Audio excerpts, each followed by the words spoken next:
welcome back to Bennett's Build here. So I'm kind of going to do a video based off of John from Maple Grove Farms there out in Minnesota.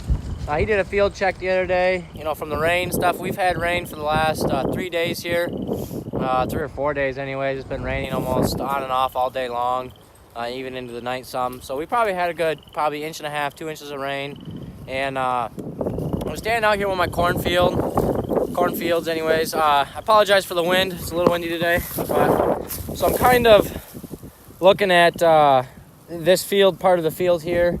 This is kind of all a big bowl area right in here. Even kind of down into right up in here a little bit. But you can see where it starts to rise. Right there's a ridge line that runs all the way back over there. And usually all this right in here is pretty wet all summer. And it all is supposed to drain out to this ditch that's right here. Over here. You can kind of see that this ditch is also full. And you can see where it's starting to flow over this walkway bridge here. It really needs to be cleaned out, get a lot of the sediment out of there. But my main issue I'm having is I'm pretty sure there's a tile right here. Anyways, again, I apologize for the wind. I'm pretty sure there's a tile that is supposed to be there that runs through there. So I really need to try and figure that out. I've got to get, when the water goes down here, or even maybe later this afternoon, I'm going to try and dig this tile out. But this is one of the areas where the corn seems to do okay, especially in a dry season because a lot of the water drains here. So it's always got a little bit of extra water. But running through this long chunk here, it's always pretty dry. And then you get back about the middle of that field back there and it gets wet again. This is one of the areas I want to work on and see about getting this shaped up here so we can get this water out of here. There's a lot of room for improvement in this part of the field along with over and through here. So stay tuned, and hopefully this summer we'll be able to kind of correct some of these situations here. Hopefully by trying to get this tile unplugged, if there is one there. If there's not, maybe we'll put a tile in. We'll dig this up and put a tile in there, and or even just dig a ditch to there, small little 6-inch ditch or whatever to there. So yeah, we're gonna kind of go around. We'll check out some bean fields over on the other side here, and we'll get back with you.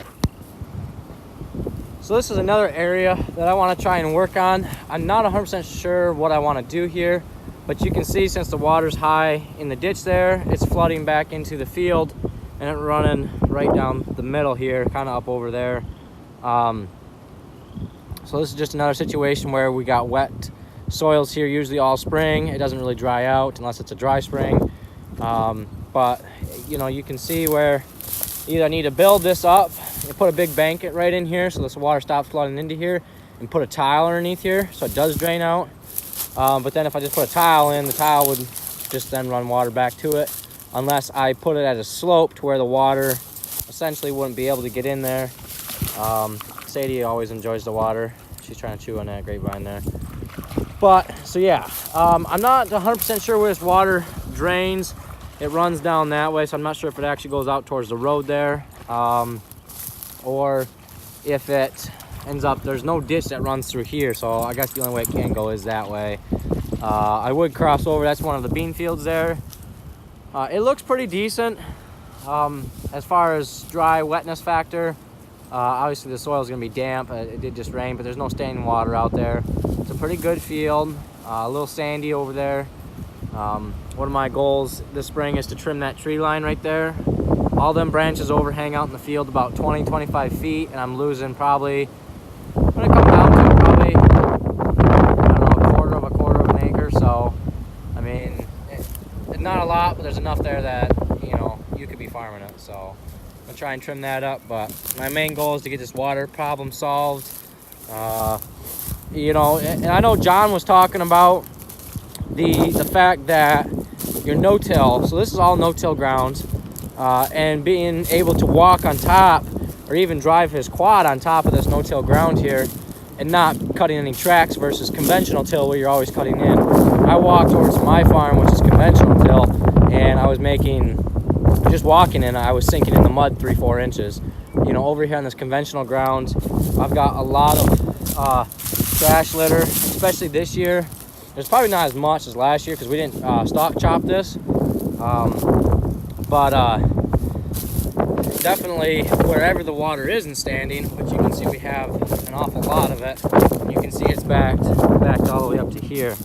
But you can see with the trash, you know, I'm able to walk on top of the ground here and do pretty good. So a lot of this trash helps with compaction. I know John was talking about that, about it kind of gives you a fluff layer between your actual ground and your tire, so that way really the only thing that's compacting is your trash here, and then it's kind of leaving your ground all right. Like you can see here, there's lots of good trash. So here's another situation where I'm gonna come and trim this fence line up here as well. This one's kind of gotten out of control. It's a beautiful oak tree, a couple oak trees here, but you can see it's taken up, I mean, probably a good 25 feet down this fence row that, you know, has potential to be farmed. So I want to go through and trim these branches off and be able to farm it this year, hopefully. But you can see we're kind of up on this ridge here. We're starting to come up onto it, and you can see that, you know, the water down here. And then we also have water starting right in here as well.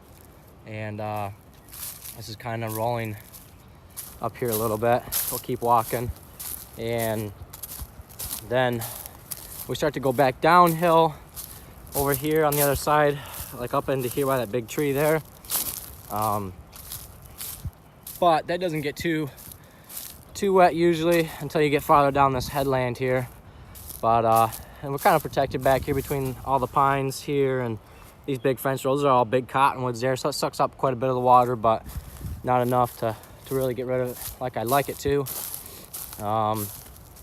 But yeah, so tell me what you guys think about this video as well. I'm got a new phone the other day, got an iPhone X, so I'm actually filming on that. Supposed to have really good video quality and whatnot, so let me know how you guys think this video turned out.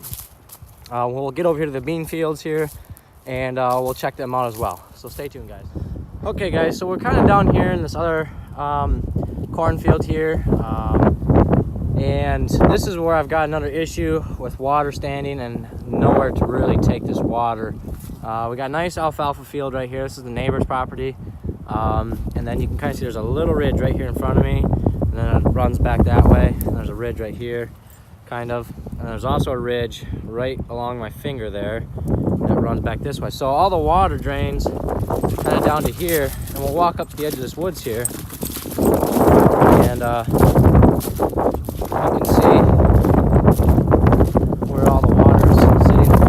My idea here is to take the ditcher and kind of ditch a line down through here, straight on down. This way there is a small ditch that runs through this woods. I'll kind of take you and show you that. Again, this is another spot that I kind of struggle with to plant in the spring. This has got to be dry in order to be in here. So with that, alrighty, thanks for watching Ben's Build Today, guys. Please comment, rate, and subscribe, and stay tuned for part 2.